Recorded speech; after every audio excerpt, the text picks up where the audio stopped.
Hello, and today at Backcornercomics, we're going to be looking at Star Wars Tales of the Jedi Omnibus. This is a one and done omnibus, just making sure it doesn't have a volume one on it. But yeah, it's a one and done omnibus about the stories before, the Old Republic and the High Republic, and of course the Skywalker saga. I hate saying that, Skywalker saga. Not a big fan of how they've named all those movies in that era of Star Wars, but whatever. Um, but yeah, so this is an omnibus that I was really excited for because I've never read this stuff. All of these were previously published by Dark Horse Comics when they had the IP up until like 2012, I believe. And yeah, so this is Marvel reprinting all this material, and let's get into it. So this omnibus is not collected in the date of publication. It is collected in the context of the story. So, and I'll show you what I'm talking about.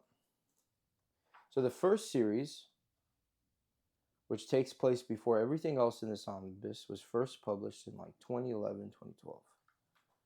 You can tell because the art's new. All of the lore here, like this first series, I really liked. It's my favorite part of this entire omnibus. And so you get this kind of, you know, storyline where the people of the Jedi planet called Tython start feeling a disturbance in the Force. And it turns out that there is a Force Hound whose name is Zesh, and he crash lands on this planet mysteriously. And so three Padawans, I forget their name, but he's one of them. He's a ladies' man, as you can tell. They love him. And they basically have a connection to this Force Hound who is on the dark side, essentially. And he's working for these Praetorian kind of aliens who are the precursor to the Empire. Here they are. And this lady here is another Force Hound. That whole story is really cool. Like I said, this is my favorite part of the omnibus. This is Dagon Locke. He's a Jedi who was perceived to fall to the dark side, so they banished him to Bogan, which is the dark side, this moon that circles Tython. And so that's where they send all the Sith bros, the Sith homies. But yeah, the designs are really cool, and as you can tell, the art's amazing here.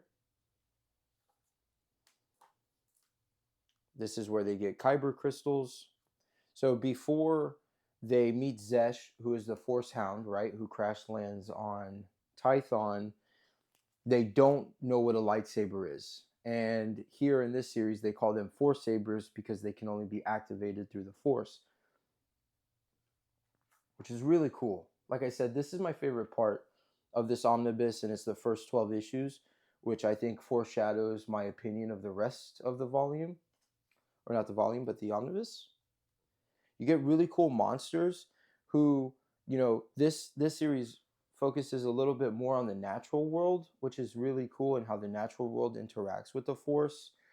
Specifically Tython being a planet that is so strongly connected to the Force that, if it feels any kind of disturbance, you get massive storms and, all these really crazy environmental effects, which is really cool. I like that a lot. And that's another thing. You get these nice painted covers for this series. And that's another thing I really enjoyed about this series is that it focuses a lot on stuff we haven't seen in the movies and the TV shows where the Force is used in conjunction with the natural world. So very primordial Force powers here. And then here, this is the end of this series, which I imagine would have continued, but because of the Disney buyout, they kind of decided to kill this series, which is unfortunate because I would have really liked to see where these two characters went. As you can see, this is Zesh, and I forget her name, but they basically fall in love, and they go off on the sunset together. I don't know if that's the sunset, maybe a moonset. I don't know. But here you have your text scrawls, just like you do in Star Wars. And this kind of sets up this series, which is good, but I didn't like it as much as the first 12 issues of the Omni. And this is Udon Urk, who's my favorite Jedi during this whole thing. And this storyline focuses on a brother and sister whose parents die in some sort of unification war. And so they're kind of left abandoned by their parents. And they start charting the spaceways to kind of help with hyperspace, because hyperspace was recently discovered.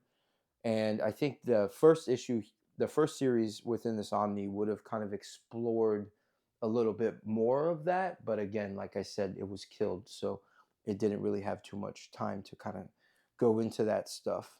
And the art style here is drastically different because I believe this is from the 90s. So all this stuff here is kind of older than the front end of the Omni.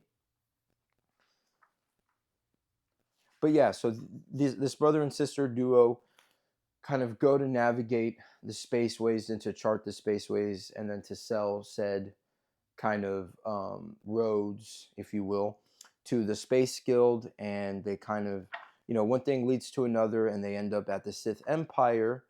And this guy, I think his name is Yagan Sado, something Sado. But he's a Sith, and he's trying to power play the Sith Empire so he can be in charge of it. And this is a Sith dude who got his head cut off in a duel with another Sith, and he put all of his force powers to maintain living as a head, which is just so ridiculous. And I hope we get something like that in the Star Wars movies and shows, because the force is awesome, and I think they don't explore it enough in the live action stuff. Big surprise to me during this whole thing was the Duncan Figueredo covers, which is awesome. Look at that. Just beautiful stuff. He's always been so great. I haven't seen one thing I didn't like of Duncan Figueredo. And then on top of that, his new stuff is really good too. So, but yeah, I would say this is my second favorite of this entire Omni. A lot of stuff going on here. I do feel like there's themes of, I'm not going to say that. Never mind. I'm going to cut that. So yeah, this is that series. It's okay. As you can tell, I don't seem too enthusiastic for the rest of it, because to be honest with you, I'm really not. This is not an Omni that this character is cool, but everything around her is just like completely mediocre. This is Nomi Sunrider, and she's a really cool Jedi because she's a mom and she's a Jedi, and then her daughter is a Jedi too. So you get this really cool like intergenerational kind of Jedi thing going on. And how does she be a mother and a Jedi at the same time? Like one of my favorite characters in this omnibus. But to get back to what I was saying before, I wasn't so crazy about this Omni, and to be honest with you, I don't think it's a must buy unless you're I don't think it's a must buy unless you're like a completionist and you want to have all the Star Wars Omnis. The art towards the back end is so mediocre. I just kept rolling my eyes throughout reading it, to be honest with you. I wish this was kind of the art style for this series, but alas, it's not. And yeah, I just think if you're interested in this lore stuff and you don't want to spend the money from the Omni, you can just look up a lore video or something. But yeah, that's kind of my overall thoughts on this omnibus.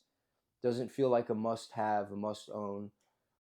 That's my opinions and my thoughts on the Tales of the Jedi omnibus. So thank you for watching. This is Back Corner Comics. Have a good one.